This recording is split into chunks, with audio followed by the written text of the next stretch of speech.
everybody. Good to see all of you. Thanks for coming today, as always. We're going to start with some scheduling announcements.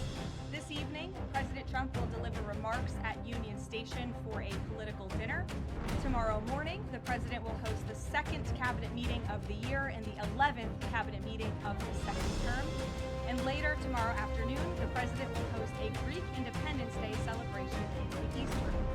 On Friday, the president will celebrate National Agriculture Day alongside nearly 1,000 farmers who are coming in from across the country for the first event of the season on the South Lawns in Frankfurt weather to highlight the president's successful policies in support of America's farmers, including efforts to lower input costs, open new trade markets, bolster the farm safety net, double the death tax exemption, end taxes on rural property loan interest, and create rural opportunity zones. Also, I'm pleased to announce that President Trump's meeting and a long-awaited meeting with President Xi in China will now take place in Beijing on May 14th and 15th. First Lady Melania and President Trump will also host President Xi and Madam Peng for a reciprocal visit in Washington, D.C. at a later date to be announced this year. Turning to the ongoing military operations in Iran, the United States military continues to decimate the terrorist Iranian regime's offensive and defensive capabilities. Just over 3 weeks in, it's abundantly clear that Operation Epic Fury has been a resounding military triumph. More than 9,000 enemy targets have been struck to date. Compared to the start of the operation, Iran's ballistic missile attacks and drone attacks are down by roughly 90%. The United States is also annihilating the Iranian regime's navy. We have destroyed more than 140 of their naval vessels, including almost 50 mine layers. This is the largest elimination of a navy over a 3-week period since World War II. Again, let me reiterate, this is the largest elimination of a navy on the face of the planet in a 3-week period since World War II. We are systematically dismantling Iran's defense industrial base, which will prevent future threats to the region. Our military also remains laser-focused on eliminating the regime's threat to the free flow of energy through the Strait of Hormuz. Over the weekend, we dropped several 5,000-pound bombs on an underground facility used to store equipment, including anti-ship cruise missiles and mobile missile launchers positioned along the coastline of the strait. Our military efforts grow more successful with each passing day, steadily degrading Iran's ability to terrorize merchant ships. For all of these reasons, we are very close to meeting the core objectives of Operation Epic Fury, and this military mission continues unabated. From the outset, President Trump and the Department of War estimated it would take approximately 4 to 6 weeks to achieve this critical mission. 25 days in, the greatest military the world has ever known is ahead of schedule and performing exceptionally. Day by day, the Iranian regime is being crippled, and their ability to threaten the United States and our allies is being significantly weakened. Their ambitions of building a nuclear weapon have also been crushed to an even greater degree than they were in Operation Midnight Hammer in June 2025.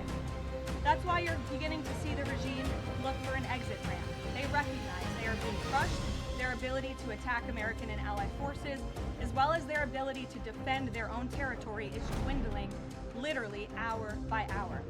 Following President Trump's powerful threat on Saturday evening, it was made clear to the United States that Iran wanted to talk. President Trump is willing to listen. As President Trump announced on Monday, the United States has been engaged over the last 3 days in productive conversations, which led the president to temporarily instruct the Department of War to postpone planned strikes against Iranian power plants and energy infrastructure only.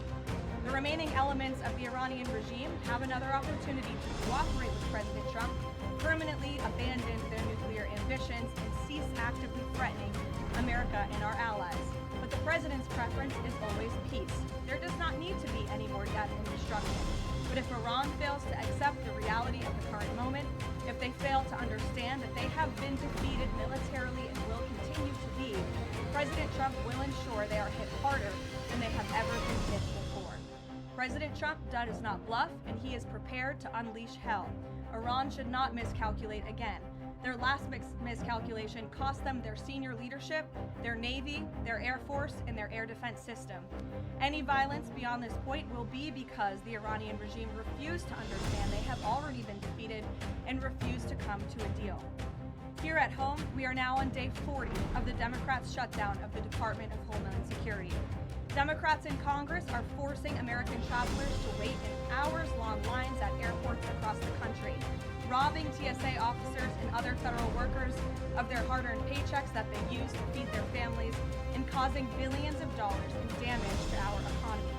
A father of 3 recently told CBS News that he felt he had no other choice but to quit his job as a TSA officer and find other work as the Democrats' shutdown of DHS continues. This is the quote from the father, and I encourage everyone to listen. I think the hardest thing is seeing the struggle that my wife was going through and not trying to bring more stress to her, the father of 3 said, but seeing her cry every night. How am I going to feed my family? How am I going to survive? For the Democrats in Congress, the cruelty of this shutdown is the point. Nearly 500 TSA officers have quit since the Democrat shutdown began. President Trump, to alleviate this pressure, made the decision to send some of our amazing ICE agents to help alleviate that stress and address the long wait times. And for all of the critics of this solution a few days ago when it was proposed by the president, it is yielding results. Wait times have improved since ICE arrived, and they are doing everything in their power to help their fellow federal service members. But it's important to take a step back and remember, why is this even happening in the first place? For nearly 6 weeks, Democrats in Congress have kept DHS shut down because they care more about illegal aliens than American citizens. You have Democrat elected representatives in states across the country who are willing to inflict massive pain on their own constituents to fight for illegal aliens who broke our nation's laws to come here. In recent days, we saw the deadly consequence of this deranged policy of Democrat open borders in an illegal alien-first agenda. A beautiful 18-year-old girl, Sheridan Gorman, she was shot and killed in Chicago last Thursday morning while walking in a park with friends. The suspect in custody for murdering her is a Venezuelan illegal alien who was caught and released at the border by the Biden administration in May of 2023. Why would the Biden administration catch and release a Venezuelan illegal alien? That is not happening anymore under this president. But there are still tens of thousands, if not millions, of these illegal aliens in our country who seek to do harm to innocent Americans, like this beautiful young woman whose family will now never be the same because of her death. To make matters even worse, this monster was also released from local custody again after a shoplifting arrest, where? In the sanctuary city of Chicago in June of 2023. Again, another innocent American citizen had her life stolen from her because Democrats embrace reckless open border policies and reckless sanctuary city policies, which put criminals back into American communities. How many more Americans have to die before the Democrats end this madness? President Trump's position is very clear. He wants the federal government open, he wants the Department of Homeland Security funded, and he wants the Democrat shutdown to end immediately. The president will also continue to call on Democrat leaders in sanctuary cities and states like J.B. Pritzker, where this young, beautiful girl was murdered, to cooperate with ICE and stop releasing illegal alien criminals into American neighborhoods. It is for the safety of every American citizen, including all of the people in this room. With that, I will take your questions, and here in our new media seat today, we have Gabe Fleischer. Thanks, Caroline. Thanks, Gabe, for being here. Thank you. I have 2 questions for you. First, if the war in Iran continues past this current round of peace talks, and with thousands of troops on their way to the Middle East, is there a point, either a number of ground troops or a number of days, in which the president will consider seeking authorization from Congress? Well, as you know right now, that formal authorization from Congress is not necessary because we're currently in major combat operations in Iraq. The Department of War and the President, as I said, estimated about a 4 to 6 week timeline for the full completion of these military combat operations. We're again on day 25 today. And as a courtesy, nevertheless, the administration did notify Congress to give a date ahead of the launch of the operation 25 days ago. And we've also had our top national security officials go to Capitol Hill to brief lawmakers, again, out of courtesy and out of respect for them. So at this moment, it's unnecessary, but of course, the President and this administration will always abide by the law. Gabe, or you want to call? Yeah. Sure, go ahead. Second question. In my reporting, I speak a lot to young voters, many of whom voted for President Trump for the first time in 2024. Hoping to have no more wars and to have lower prices. Now, with the war taking place and with gas prices going up, here's what President Trump's message would be to those voters who kind of swung into his coalition in 2024, but maybe don't feel the administration is going as they had expected. President Trump is doing this for you. He's doing this for young people so that we are no longer threatened by a rogue terrorist regime in the Middle East that seeks to kill the brave men and women who serve in our country in the Middle East. Many of them young people themselves, young men and women who serve this country honorably in uniform and have been threatened, killed, and maimed by the rogue Iranian terrorist regime for 47 years. President Trump finally had the courage to step up and do what's right by our national security, our homeland security.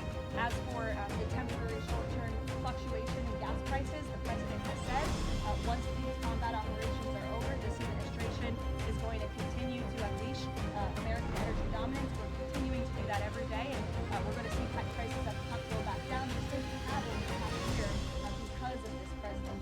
And don't think for 1 second if that the Democrats had their way, gas prices would be as they were under the previous administration, the Biden administration, record highs.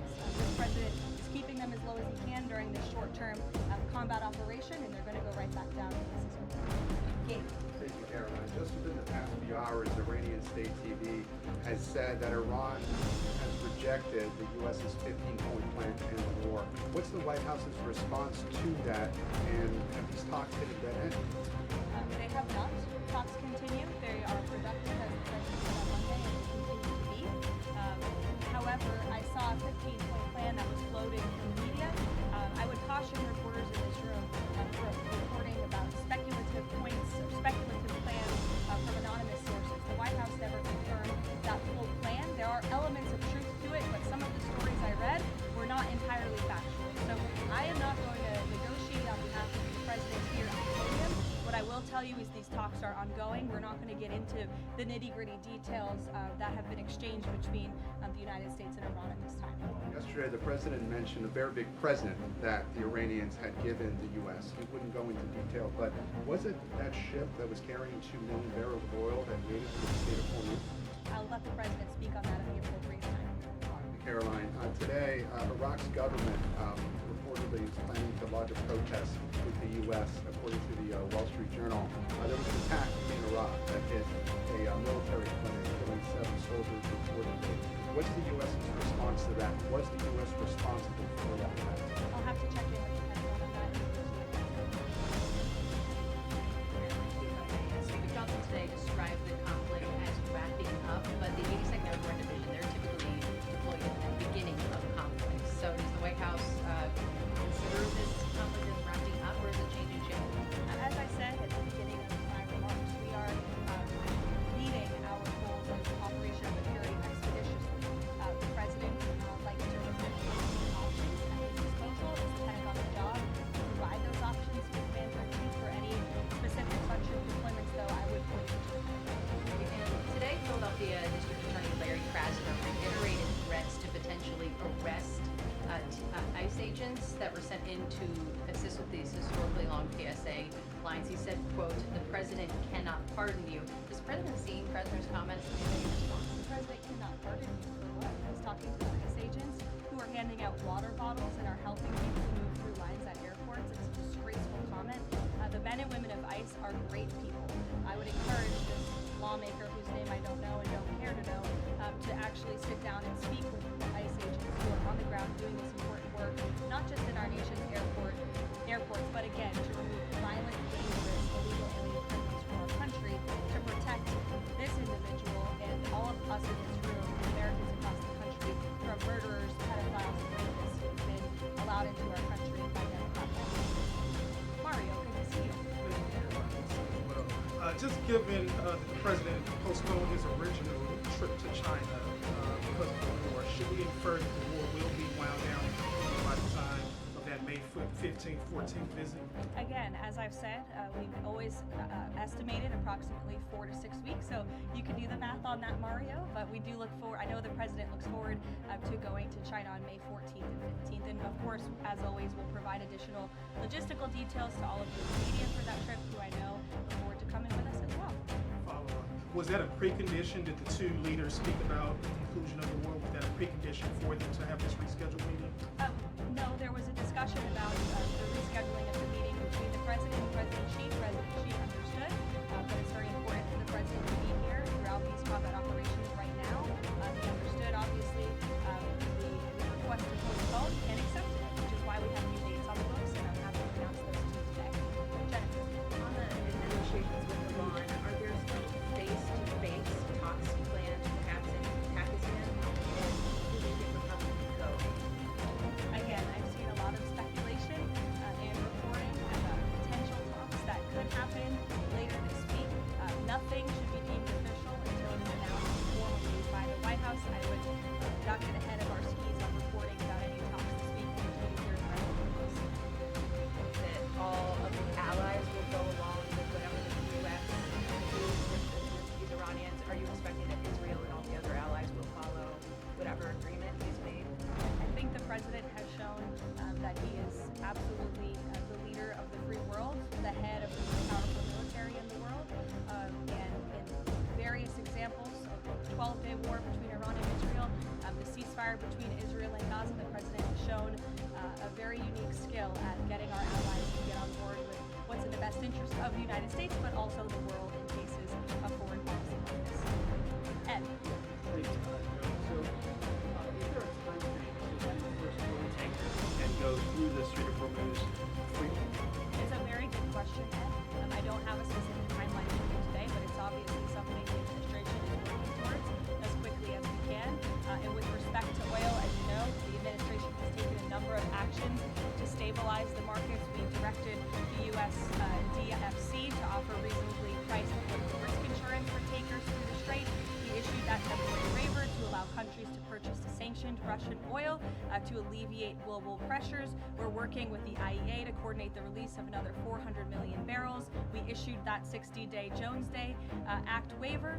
And then just today, EPA Administrator Lee Zeldin, if you missed it, in consultation with the Department of Energy, announced a temporary emergency fuel waiver to allow nationwide sales of E15, gasoline blended with 15% ethanol, to remove all federal impediments to selling E10 gasoline across the country. The emergency fuel waiver will temporarily waive the summer low volatility requirements and blending limitations for gasoline to provide additional flexibility to the fuel marketplace. So as far as tankers through the strait, something we're tracking very closely, but obviously the administration is coming up with creative new solutions by the day to keep the price of oil stable, something the president wants to see. And I know Secretary Bessent, Secretary Wright, Secretary Burgum, EPA Administrator Zeldin are all working together closely to find ways to do that.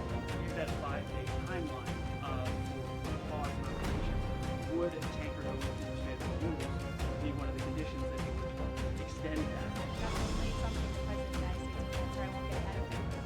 That's your TSA line. Sure. But the TSA line, we've all seen the videos of that at various airports. Is that going to be what ends the stalemate in Congress? Well, look, it's the Democrats who have led to this stalemate over the past 6 weeks. The president and the Republicans' position has been very clear. Fund the Department of Homeland Security.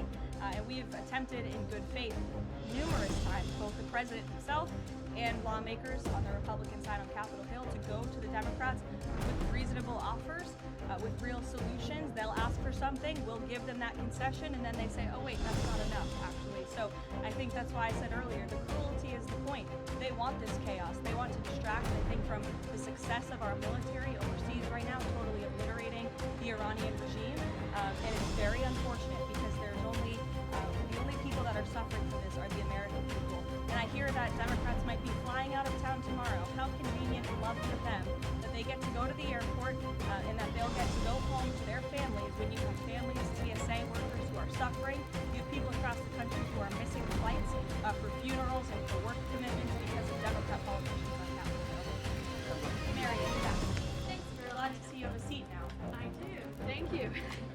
Is the White House satisfied with the Republican leadership's efforts on the Save America Act?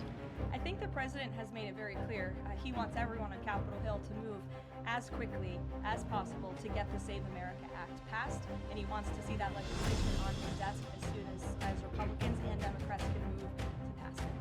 But are there any lawmakers in Congress that the president is frustrated with on this matter and feels could be doing a better job? I think the president wants to see everybody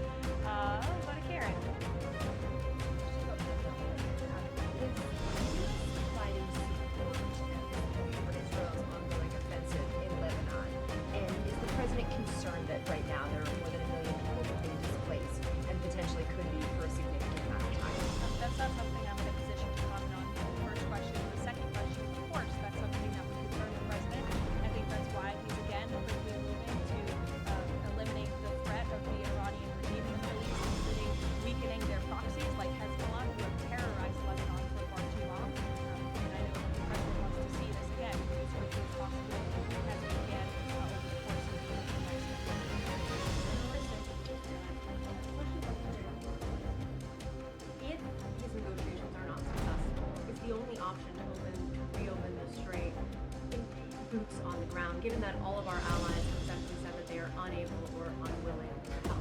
Look, that's a hypothetical question. It's a hypothetical question. It's also a decision that will have to be made by the commander-in-chief, and I'm not going to get into that. Related to that, related to the Vice President, J.D. Vance, what has changed that has made him more of an active participant in these negotiations with Iran? I don't think anything has changed. The vice president has always been a key member, the president's right-hand man, and a key member of the president's national security team. He's been part of these discussions throughout this entire course of the administration with respect, again, to the 12-day war that the president and his national security team negotiated a solution to, with respect to the ceasefire between Israel and Gaza and the release of the hostages, which there was a lot of criticism that didn't get done, and it did.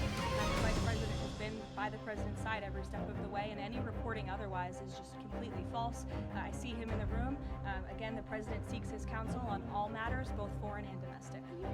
Who exactly the U.S. is negotiating with in Iran, and why the U.S. and this administration trusts that person? Again, as I said to Gabe's question earlier, we're not going to get into the details of these negotiations and conversations that continue to take place, as of course you can imagine, they are very sensitive diplomatic discussions. And I would reiterate, I do recall giving all of you the same answer when we were negotiating the ceasefire between Israel and Gaza. Gave you the same answer throughout the 12-day war between Iran and Israel. Gave you the same answer with respect to many of the other global conflicts that this administration has negotiated solutions to. President Trump is going to give his diplomats the freedom that they need to have these sensitive diplomatic discussions without negotiating and litigating them. Fran. You said that some of the information that's been out there about the 15-point plan isn't accurate. Can you say what is accurate with respect to ballistic missiles, the nuclear ambition, and the Strait of Hormuz, which are things that the president has laid out that he wants to see If you've heard it from the President of the United States, obviously it's true, as well as the objectives of Operation Epic Fury. We've said repeatedly, I've said them from this podium, the Pentagon has reiterated them. That's why we've taken military action to achieve them. So of course, those are goals that we want to see, but this full 15-point plan that's been floating around in many of your outlets, there's a lot of misinformation to that as well. And again, I would caution you from taking things from anonymous sources rather than verifying them directly with the White House. Christian. Thank you, Kelly. Two on Iran. First, would the president consider loosening asylum restrictions for Iranians trying to flee the country right now? Again, that's a question for the president. I think I have him on that. I haven't talked to him about that. And then secondly, you mentioned at the top that Iran would be hit harder than they have been to this point if they don't recognize the fact that they're losing this war. Could those strikes happen before this 5-day negotiating window closes if the president doesn't think they're negotiating a good thing? You're asking me to tell you if the commander-in-chief would authorize very strong strikes against the Iranian regime. That's not something we would ever reveal from this podium. I'm sure we're not. Phil. Thank you, Caroline. I was wondering if you would respond to some of this criticism of the administration from past allies like Joe Kent, who have said that the president's red line shifted from Iran cannot obtain a nuclear weapon to Iran cannot pursue nuclear enrichment. What is the administration's response to that criticism? I think the president and I both strongly responded to the criticism by Mr. Kent, who unfortunately resigned in disgrace and accused the president of basically being controlled by foreign countries and foreign manipulation, which is a ridiculous and laughable assertion. So his accusations have zero credibility as far as this White House is concerned. The question of the red line shifting from no nuclear weapon to nuclear enrichment. Is there any substance of that argument? I think the president has been quite clear what he wants to do with the Iranian regime, which is why he chose to launch Operation Epic Fury in the first place. Reagan.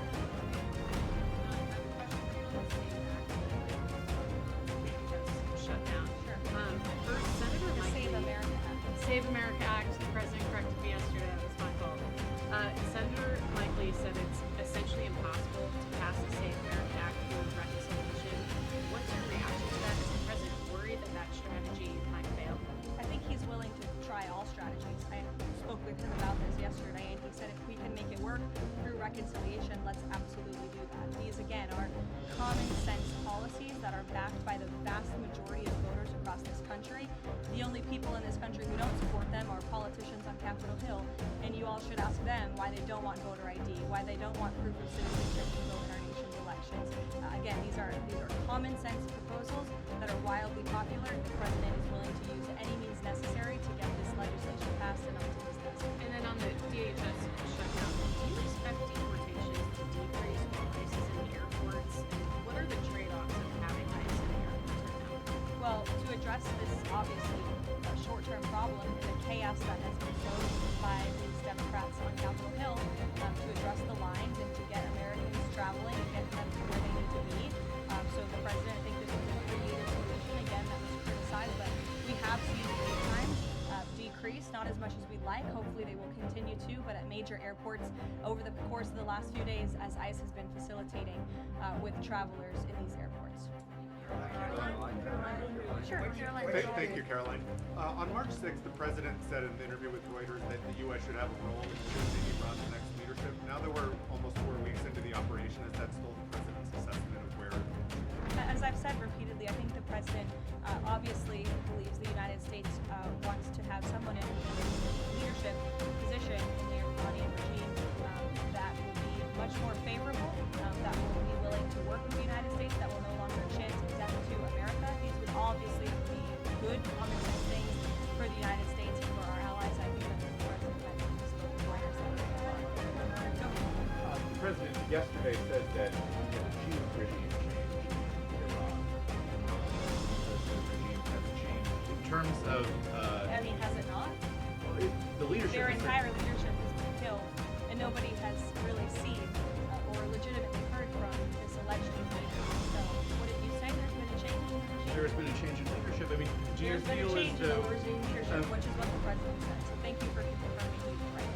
Do you feel as though you achieved leadership level, the personnel in place right now in Iran that you're satisfied with? I mean, have you? I think it's too soon to say.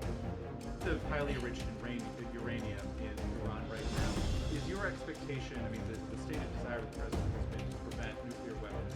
Is your expectation that the end game here is that eventually Americans will be in possession of that uranium, or you'll somehow have some direct control over the highly enriched uranium that could be used in development? Again, this is a point of conversation that continues.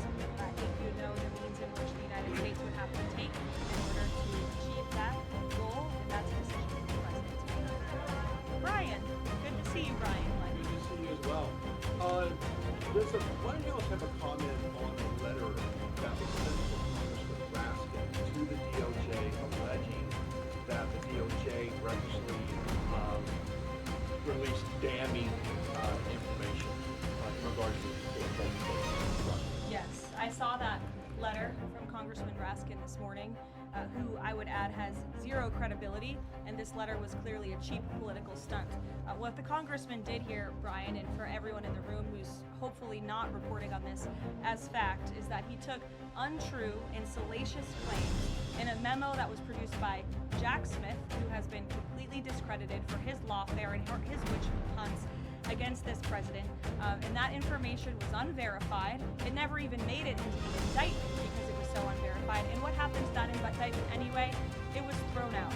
And Jack Smith has been proven, again, to be a prosecutor on a witch hunt against President Trump.